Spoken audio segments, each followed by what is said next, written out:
সবচেয়ে ভালো ছিলেন। নবীর উপরে আমাদের মায়েদের কারো কোনো আপত্তি ছিল না। অধিকার এত ছিল যে অধিকার যেদিন তারা প্রয়োগ করতেন, নবী যেদিন ওই দিন অসহায় হয়ে যেতেন। বিশেষ করে যেদিন ওই দুই সন্তানের মেয়ে এক হয়ে যেত, ওই দিন তো নবীর কর্তৃত্ব পানির মধ্যে শেষ। হযরত আয়েশা আর হযরত হাফসা রাদিয়াল্লাহু আনহুমা এই দুজন কোনো ব্যাপারে একমত হয়ে গেলে এই দিন আর নবীর বাড়ির ভিতরে নবীর কোন প্রভাব চলতো না। ওই দিন ওই দুজনের প্রভাব, এই দুজনে একমত হয়ে গেছে। এখন আমাদের ভাতা বাড়াই দিত। আগে ওই ভাতাই চলতেছি আমরা, যে মদিনাতে আসার পরে যেতে শুরু হয়েছিল তখন তো কিছুই ছিল না। এখন তো পরিস্থিতি ভালো হয়েছে, মুসলমানদের খানাপিনা আগের থেকে ভালো হয়েছে, তো আমাদের বাড়াই দিবে না কেন? বাকি সব জায়গায় দামে ওই দুজন হলে দরজার মধ্যে এসে দাঁড়িয়ে বসে গেছে। অবস্থান ধর্মগত। নবী বেরোতে বেরোতে পারবেন না, কেন? আমাদের ভাতা বাড়াই দিতে হবে। এটা কোন দুনিয়ার লোক না, স্বামী স্ত্রীর মহব্বত। দুনিয়ার লোক হলে আওয়াজ বাইরে দিত, আওয়াজ বাইরে দিতেছে না। মহব্বতের আবদার চলতেছে। হ্যাঁ, মহব্বতের আবদার চলতেছে, মহব্বতের লেনদেন চলতেছে। একদিন হযরত আবু বকর সিদ্দিক রাদিয়াল্লাহু তাআলা গেলেন, দেখলেন যে হযরত আয়েশা রাদিয়াল্লাহু তাআলা নবীকে গল গল করে কি যেন বলতেছে, এখন লাল টকটকে হয়ে গেছে। নবীজি চুপ করে বসা। কি আমার নবীকে এইরকম কথা? আসতে যে পাশে মেয়ের পাশে বসে বলছেন দিচ্ছে একটু স্বামীর সাথে তার স্ত্রীকে মারা যাবে না, কিন্তু সইতে পারতেছে না। এমন পরিস্থিতি যে হযরত আয়েশা রাদিয়াল্লাহু তাআলার চোখ পানিতে ভিজে গেছে। শুধু সাল্লাল্লাহু ঠিক পাইছেন, কিছু বলেন নাই। বাপ তো কিছু বলেন নাই। আরেকদিন আসতে একেবারে দুইজনে এত খুশি যে হযরত আয়েশা রাদিয়াল্লাহু তাআলা আসতে হাসতে নবীর কোলের মধ্যে গলে পড়তেছে। হযরত আবু বকর আসছে, একটা দেখে আসতে খুব ভালো লাগতেছে। তখন সাল্লাল্লাহু বলতেছে, আবু বকর তিলকা বিতিলকা, ওই যে যেটা একটা অবস্থা দেখে গেছি না, আজকে আর একটা অবস্থা দেখো, ওইটার বদলে এইটা। অর্থাৎ এইগুলা স্বামী স্ত্রীর মধ্যে হবে। তুমি হাত দিতে এসেছিলে কোন কামে? আমার শ্বশুর একটু শাসন করে দিলেন। মেরে মোহতারাম দোস্ত বুজুর্গ, খাওয়ানোর লাভে আমাদের মায়েরা অবস্থান ধর্মঘট করেন নাই, মহব্বতের লেনদেন হয়েছে। নবীজি পারছেন না গোটা দিয়া দুজনকে সরাইয়া বেরিয়ে আসছে। 100 পুরুষের শক্তি গায়ে ছিল না, অপরাধের মতো বসে রয়েছে। আজান হয়ে গেছে, একটু জায়গা দাও, মসজিদে যাই। না, আমরা তো দাবি করছি যে পুরা করার আগে। ঠিক আছে, এখন তো নাই। এবার যদি আল্লাহ তাআলা খায়বারের যে জায়গা গনিমতের অংশ হিসেবে আগে পাওয়া গেছে, ওই ফসল আসলে তখন তোমাদের কেউ বাড়াবে। আচ্ছা ঠিক আছে। মেরে মোহতারাম দোস্ত বুজুর্গ, আখলাক সবচেয়ে আখলাক হলো ওই ব্যক্তি যে তার পরিবার পরিজনের সাথে ভালো। বলে যে আমরা তো পরিবারের সাথে দ্বন্দ্ব চলতেছে, তারা যেটা বলে এটা আমরা মানতে পারি না। তাই নবীজি আমাদের মায়েদের কথা মানছেন, শরীয়তের কোন হুকুম ভাঙতে তারপরে মানছেন। তাদের জন্য দোয়া করি। মেরে মোহতারাম দোস্ত বুজুর্গ, আমাদের সন্তানেরা ইন্ডিয়ান কালচারের দিকে, ওয়েস্টার্ন কালচারের দিকে যাইতেছে। এর জন্য দায়ী হলো আমরা আমাদের ঘরে আখিরাতের আলোচনা নাই। যে আলোচনাটা শুরু করার জন্য আমাদের বড়রা হাতে পায়ে ধরতেছেন যে ঘরের মধ্যে তালিমের হালকা শুরু করো।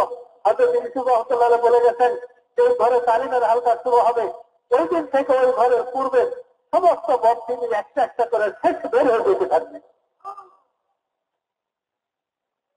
আর বাইরে ফেসার মধ্যে তিনি যে জাররাত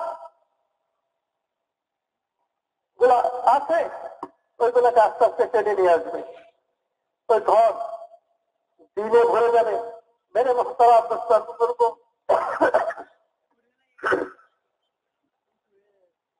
আমরা সব 3 চিল্লাওয়ালা জমা হয়েছি, কিন্তু আশ্চর্যের বিষয় হলো প্রত্যেকটা জেলায় তালিম ঘরের তালিমের যে পরিসংখ্যানটা আসছে তাতে 3 চিল্লাওয়ালারাও যদি সবাই তালিম করে তাতেও 4/1 হয় না।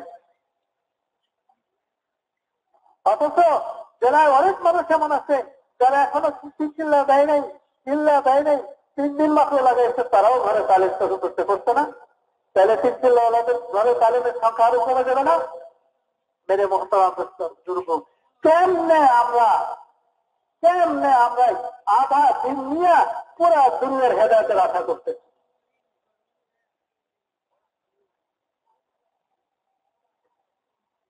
আধা দিন নিয়ে পুরা দুনিয়াতে হেদায়েতের আশা করতেছি। মেরে মোহতারাম দুর্গ, এই মুজাকারা এই জন্য যে আমাদের কমিটিটা আছে, কমিটিকে যেন আমরা বুঝতে পারি, বুঝে এইখান থেকে তওবা করতে পারি, এটাকে পুরা করার জন্য আজম করে এখান থেকে যেতে পারি। যতখানি গুরুত্ব সাবে জমার মেম্বারের বয়ানের, ঠিক তার চেয়ে বেশি গুরুত্ব হলো ঘরের তালিমের। কারণ সাবে জমার মেম্বার যেটা, এটা কোনো সাপ্তাহিক কাম না, এটা কেন কোনো সাপ্তাহিক কাম না, রোজানার, এটা কোনো রোজানার কাম না। ঘরের তালিম রোজানার কাম। ঘরের তালিম কি রোজানার কাম। মসজিদের মশলা রোজানার কাম। আর মশলাতে আসতে হবে টাকা না নিয়ে আসার জন্য, মাইনে আসার জন্য, মানাইয়া আসার জন্য না।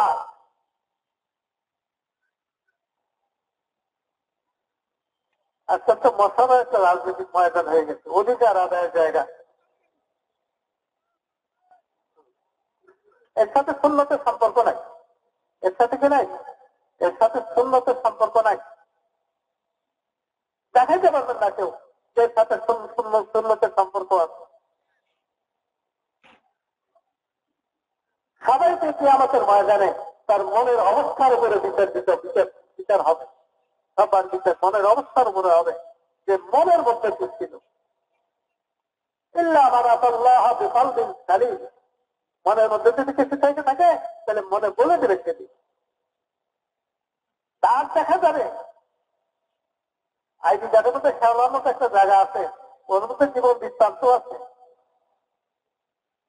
তো দুনিয়ার মানুষেরা যদি একটা শেওলার মতো একটা ছাপের মধ্যে জীবনের বৃত্তান্ত দিয়ে দিতে পারে, আল্লাহ তাআলা অন্তরের দাগের মধ্যে জীবনের বৃত্তান্ত রাখতে পারেন না?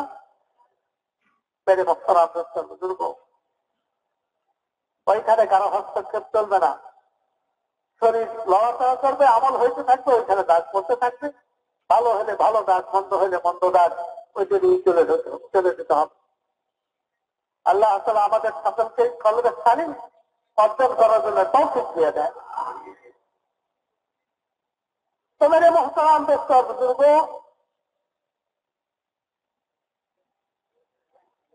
দাওয়াতের ময়দানের জন্য জরুরি হলো তালিম, যেমনি ভাবে ফাজাইলের তালিম, তেমনি ভাবে মাসাইলের তালিম।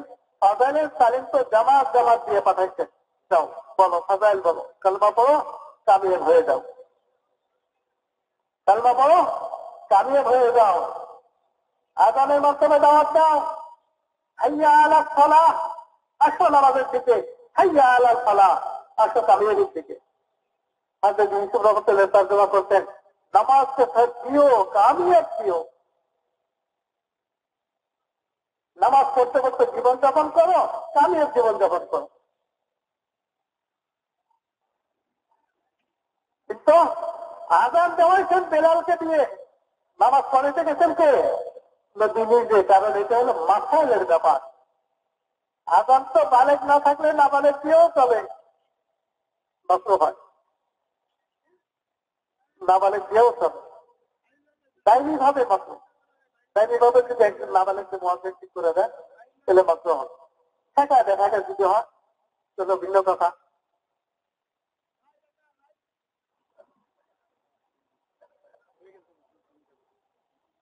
এদের মধ্যে আছে ওয়াকাযালিকা তুওয়াজ্জিনুল মারআতু ওয়াকাযা তুওয়াজ্জিনুল মারআতু, এমনি ভাবে মাকরুহ মেয়েদের আযান। আমাদের উস্তাদ ছিলেন রহমতুল্লাহ আলাইহি, উনি কাজা যেখানে পাইতেন সেটা সওয়াল বানায় দিতেন, সত্য তো সওয়াল। আগে কি আছে বলো? তো মেরে মুহতারাম দোস্তার বুজুর্গ, নামাজ পড়াইতে চাইতেন নবীজি নিজে, কেন এটা মাসাইলের ব্যাপার। কি পরিমাণে মাসাইল সেগুলো হযরত মাওলানা জাকারিয়া রাহমাতুল্লাহ আলাইহি বলছেন নামাজের মধ্যে, ফাজাইলের আমলের মধ্যে বলছেন যে 12,000 মাসলা। কত হাজার মাসলা? 12,000 মাসলা। এটার জন্য যোগ্য মানুষ লাগবে। আলাম হুকুম তোমাদের সবচেয়ে বেশি জানেন। তো মেরে মুহতারাম দোস্ত বুজুর্গ, যেমনিভাবে ফাজাইলের ইলমের দরকার, অনুরূপভাবে মাসাইলের ইলমের দরকার। মাসাইলের ইলম যদি না থাকে, এমন কাম করতে থাকবে যে কামটা ইমান বিধ্বংসী, যে কামের দ্বারা ইমান ধ্বংস হয়ে যায়, অথচ ওইটিকে সে ইমান মনে করবে। আকীদা আকীদা যদি সহি না থাকে, মেরে মুহতারাম দোস্ত বুজুর্গ, কালমা যত সহি হোক না কেন তার ইমান সহি হবে না। এজন্য মেরে মুহতারাম দোস্ত বুজুর্গ, আমরা পুরা দেশে বাছাই করা মাজমা আমাদের জিন্দেগিটা যেন এলেমে আর আমলে পরিপূর্ণ হয়। মাধ্যমিক বইয়ে ভর্তি হওয়ার বয়স সবার নাই, কিন্তু ওলামাদের সাথে সম্পর্ক থেকে আমার প্রতিটা আমলকে আমি যাচাই করাই। কি কি করি তাও জানাই, কিভাবে করি তাও জানাই, কখন করি তাও জানাই। যখন নাকি আমার দাওয়াতের তরিকা, দাওয়াতের আলফাজ, দাওয়াতের মওজু সহি হবে, আমার মাকসাদ ঠিক হবে, আমার ব্যক্তিগত আমল আল্লাহর হুকুমটা যথাযথভাবে নবীর তরিকা অনুযায়ী হবে, মেরে মুহতারাম দোস্ত বুজুর্গ, বাকির কমি খামি আল্লাহ তাআলা আপন কুদরতের দ্বারা পুরো করতেই থাকবেন। যদি নিয়ত, মাকসাদ, তরিকা দাওয়াতের আর ব্যক্তিগত আমলে। হাদিসের মধ্যে আছে হুজুর সাল্লাল্লাহু আলাইহি ওয়াসাল্লাম মদিনা মসজিদে বলছিলেন, যে ব্যক্তি তার আর তার মাওলার মধ্যে সম্পর্ক ঠিক করে নিল, মাওলা তার আর বান্দাদের সাথে যে সম্পর্ক আছে সম্পর্ক মাওলা ঠিক করে দিলেন। মান আসলাহা বাইনাহু ওয়া বাইনাল্লাহ আসলাহা আল্লাহু বাইনাহু ওয়া বাইনা খালকিহি। আমার সাথে আমার মাওলার সম্পর্ক ঠিক হবে আমার সহি ইমানের দ্বারা, সহি আকীদার দ্বারা, আমার সহি আমলের দ্বারা, আমলের সহি তরিকার দ্বারা, নিয়তের সিহাতের দ্বারা। আমার ব্যক্তি জীবন ঠিক হবে, আল্লাহর সাথে আমার সম্পর্ক ঠিক হবে। যখন আল্লাহর সাথে সম্পর্ক ঠিক হবে, বাকি যত সম্পর্ক আছে এটা আল্লাহ তাআলা নিজে ঠিক করে দিবেন, নিজে ঠিক করে দিবেন। এই জন্য সাহাবাদেরকে দিয়ে, সাহাবারা নিজেদের জীবনের সার, মুখতাসার, সংক্ষেপ আমাদের সামনে বলে গেছেন। ইয়া আইয়ুহান নাস লুমু আনফুসাকুম, এই লোক সকল নিজেকে তিরস্কার করো যে দোষ তোমার। ইয়া আইয়ুহান নাস ইত্তাহিমু নুফুসাকুম, নিজেকে দোষী মনে করো, নিজেকে কি মনে করো? নিজেকে দোষী মনে করো। মেরে মুহতারাম বুজুর্গ, সাহাবাদের জীবনের সার আমরা যদি এটাকে নিজেদের সবক বানাই নিতে পারি, যে আমাদের এলাকায় কাম বাড়তেছে না, সাথীদেরকে জুড়তে পারতেছি না, সবাই লাগায় লাগায় সাথীরা বসে যেতেছে, এটা আমার কোনো গুনার কারণ হয়েছে, আমার কোনো গুনার কারণ হয়েছে। এই কথাটা যদি চিন্তা করতে করতে, কল্পনা করতে করতে সে তার অন্তরে বসাইতে পারে, ইনশাআল্লাহ ওই লোকটা যখন মশারত উঠবে সবাই তার সাথে জুড়ে যাবে, সবাই তার সাথে জুড়ে যাবে, জুড়ে যাবে। যে জায়গাটা দিতে হয় পানি গড়ায় ওইখানে যে জমা হয়।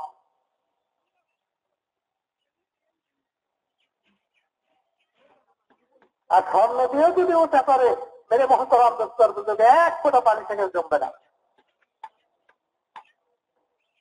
এক ফোঁটা পানি সেখানে জমবে না। মায়ের সাথে সন্তানের জুড়ে থাকে কেন? মা সন্তানের জন্য নিজেকে বাদী মনে করে, দাসী মনে করে।